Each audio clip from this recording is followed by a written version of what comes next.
Not the end, इतने में वो साइड में जाती है और शुरू होती है।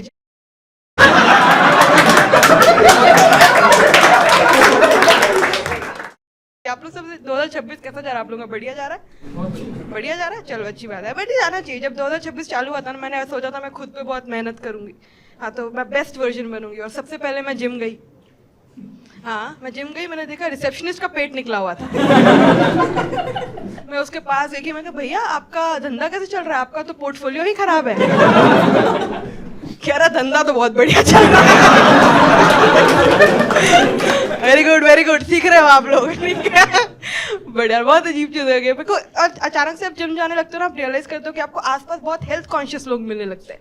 जैसे मेरा एक दोस्त है, मुझे दूर से ही देख लेता है ना रेड बुल पीते हुए, तो दौड़ते दौड़ते आता है कि तुझे पता है इसमें यहाँ तक शुगर है, तेरे हाथ में डायबिटीज है, जल्दी मर जाएगी। उसके लेफ्ट हैंड में सिगरेट है। मैं कितनी भी जल्दी मरूं, इससे लेट ही मरूंगी। और मुझे सिगरेट कंपनी से तो इन जनरल शिकायत है। एक तो वो लोग सिगरेट के आगे वाले पैकेट पे लिखते हैं cigarette is injurious to health, और बैक एंड में फ्लेवर्स निकाल रहे हैं। पता है आप लोगों को बहुत सारे फ्लेवर है सिगरेट के, मिंट है, सौंफ है, मैंगो है। मैंने कहा भाई अगर तेरे को मैंगो ही फूकना है तो एक काम कर, फ्रूटी पी ले। पर कहता है पर उसमें तो शुगर होती है ना।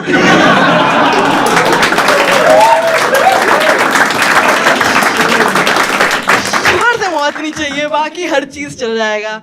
बट यार आप लोग कैसे बताओ, आप लोग ऐसे रैपिडो यूज करते हो?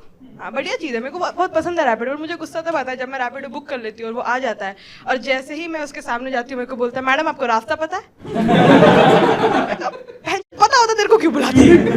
उससे भी बुरा तब लगता है जब मैं उसके पीछे बैठ जाती हूँ, अपना फोन मेरे हाथ में देता है और बोलता है मैडम अब बताओ। मैं यहाँ गाने सुन के मेन कैरेक्टर एनर्जी फील करने वाली थी, इसकी बीवी बन के निकल रही। सुनिए आगे से लेफ्ट ले लीजिए। अभी आप तो बहुत अच्छे ऑडियंस, आप लोग हंसे। मैंने कुछ दिन पहले ये जोक इंटरनेट पे डाल दिया, पूरा रैपिडो समाज मुझसे नफरत करता है। 150 रुचियों की राइड कैंसिल हो गई है। कोई रुचि घर नहीं पहुंच पा रही है। भाई इतना अजीब कमेंट कर रहे हैं, उसमें कमेंट कर रहे हैं कि गरीब को गाली देती है। पर इनको ये नहीं समझ आ रहा कि अगर मैं आज भी स्टेज पे खड़ी होके रैपिडो की बात कर रही हूँ तो शायद मैं भी गरीब ही हूँ, ज्यादा डिफरेंस नहीं है। उसके नीचे एक और कमेंट था कि इसको तो मैं अपनी बीवी कभी ना बनाऊं। उसके नीचे एक रैंडम बंदा कमेंट कर रहा है कि मैं तो बनाऊं।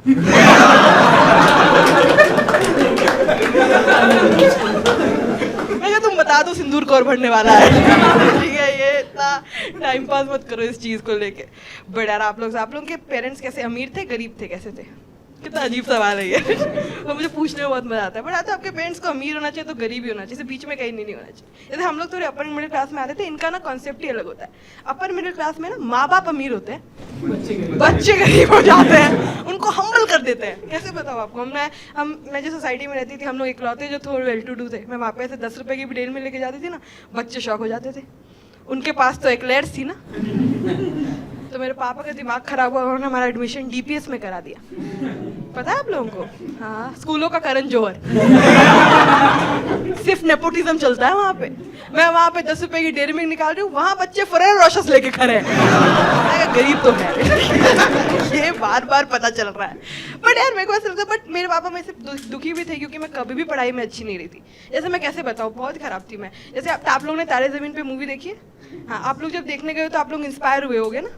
मैं रिलेट कर गई थी। मैं वहां से बाहर निकल रही हूँ, मैं बोल रही हूँ पापा एकदम ईशान अवस्थी बिल्कुल मेरे जैसा है ना? कह रहे पर तुझे तो पेंटिंग भी नहीं आती।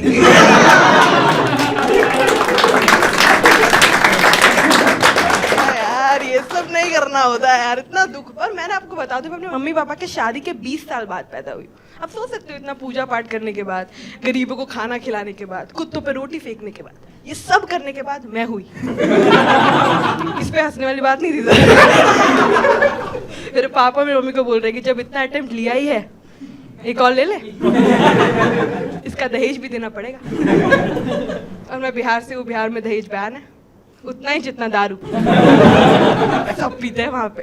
अजी मेरे पापा हमेशा से बहुत ऐसे, कैसे बताओ, बहुत ही फेमिनिस्ट टाइप थे। मतलब मजाक के लिए बोल रही थी, बट वो बहुत ऐसे खुश हो गए थे कि सब लोग आके उसको बोले कि 20 साल बाद भी बेटी हुई। और मेरे पापा कह रहे कि कम से कम कोई पापा तो बोलने वाला आया है। Very emotional. Oh ma'am thank you. थोड़ा रॉ इमोशन क्वेश्चन भी ट्राई कर रही हूँ घुसाने का क्योंकि आजकल बहुत ट्रेंड में तो ये सब ऐसा हुआ। और मेरे पापा हमेशा से बहुत ऐसे उस टाइम से फेमिनिस्ट थे कि रोड पे जाके बोल रहे होते थे कि मेरी बेटी को जितना भी पढ़ना होगा ना मैं वहां तक पढ़ाऊंगा। बेटी घर में गोपी बहू देख रही है। मुझसे आगे कोई पूछता था कि बेटा तुम्हारा गोल क्या, मैं कहा एक बार राशि की सच्चाई सामने आ जाए एक बार अहम जी खुश हो जाए। आप लोगों ने देखा अहम जी को? आप देखते हो? बहुत मजा आया था। आपको बेस्ट सीन, आप रील्स बनाते हो? वो तो चूतिया है अरे क्या सीन, आप लोग गोपी वो जाके रीवॉच करना सिखाती है। आप लोगों को क्या बेस्ट सीन लगता होगा? वो लैपटॉप वाला ना, हाँ झांट है वो मैं आपको बताती हूँ बेस्ट क्या है। एक सीन है उसमें जिसमें ना गोपी वो ऐसे साइड में बैठ के अपना काम कर रही होती है और अहम जी पीछे से आते हैं और फिर गोपी में बोलते कि अरे अहम जी आप आ गए? तो बोलता है नहीं मेरा तो भूत आया। This is not the end. इतने में वो साइड में जाती है और शुरू होती है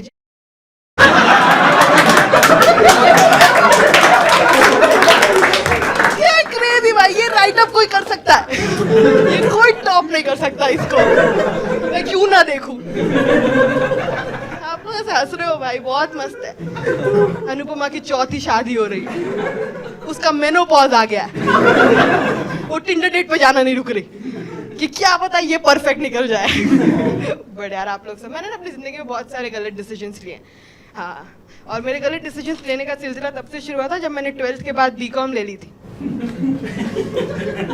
हाँ, कोई भी कोर्स आप करने जाओ ना तो आपको पहले दिन बोला जाता है कि 3 साल ठीक से पढ़ाई करो आपकी लाइफ सेट है, 3 साल ठीक से पढ़ाई करो जॉब लग जाएगी। मैं गई, मेरी प्रोफेसर ने बोला कुछ और ढूंढ लो, इससे कुछ नहीं होगा। तो मैं गांजा सप्लाई करने लगी कि इससे तो होगा भाई, इतना अजीब। और उस टाइम में ना ज्यादा ऑप्शन भी नहीं थे। एक तो वो सीए का ऑप्शन था, पर मुझे नहीं लेना था लाइफ टाइम मेंबरशिप। हाँ, मुझे तो लगता है सीए का फुल फॉर्म ही है कांस्टेंट अटेम्प्ट्स। हाँ, मेरा एक कजन है, उसे जब भी पूछो ना भाई कैसा है तो बोलता है अगले अटेम्प्ट से बढ़िया रहूंगा। एंड नहीं आ पा रहा। तो मैंने वही किया जो एक समझदार इंसान करता, मैंने एमबीए कर लिया। और मैंने ना प्राइवेट कॉलेज से एमबीए किया। अब प्राइवेट कॉलेज से एमबीए 2 ही लोग करते हैं, एक जिसके बाप के पास पैसा होता है और दूसरा उसका पैसे वाला बाप होता है, तीसरा कोई नहीं करता। और ज्यादातर प्राइवेट कॉलेज से एमबीए करने के बाद ना प्लेसमेंट में होती है क्योंकि म्यूचुअल अंडरस्टैंडिंग है ना, चाहिए चूतिए देने चूतिए बल्क में प्रोवाइड कर देते हैं। मैं हर बार सोचती हूँ मैं इतनी चूतिया हूँ, पता नहीं एचआर को मेरी आंखों में ऐसा क्या दिखा कि उसने मुझे नौकरी दे दी। फिर पिछले महीने में रिटेंशन बोनस आया, मुझे उस दिन रियलाइज हुआ कि एचआर को मेरी आंखों में लालच दिखा था कि ये लड़की पैसों के लिए कुछ भी कर लेगी। And that is true. अगर मैं शिजुका होती और मेरे पास ऑप्शन नोबिता और डेकिसुकी होता तो मैं सुनियो चूज करती। नाकी तो लंबी है उसकी। अब आप ये मत समझना मैं गोल्ड डिगर हूँ, मैं गोल्ड डिगर नहीं, मैं बस मजबूर हूँ। मैं बताती हूँ, मैं बस मंथ एंड में टिंडर डाउनलोड कर लेती हूँ कि अगर 2 वक्त का खाना निकल जाए। बताइए guys, that's time, please welcome back. ताली बजाओ यार, मेरा रिकॉर्डिंग है। फालतू आप लोग पुराना वाला मेरा चौथे हो गया। आपको पता नहीं, इससे पहले इतनी मुश्किल होती है रिकॉर्डिंग करना। आपको पता है मैं हरा शर्ट लेके आई। आपको रीजन नहीं पता है हरा शर्ट का, मैं आपको बता दूं। मेरा ना मूलांक 5 है और 5 बुद्ध से जुड़ा हुआ है, उसका बुद्ध का कलर हरा होता है। इसका कोई लॉजिक नहीं है लेकिन मैं हरा शर्ट लेके आई, ठीक है। बहुत अजीब चीजें होती है इंस्टा में से। काफी लड़के, काफी तो नहीं एकदम इंडिया का रेशियो बैठा हुआ है भाई, कितने मर्द है भाई। गुड़गांव 12 बजे, ठीक है।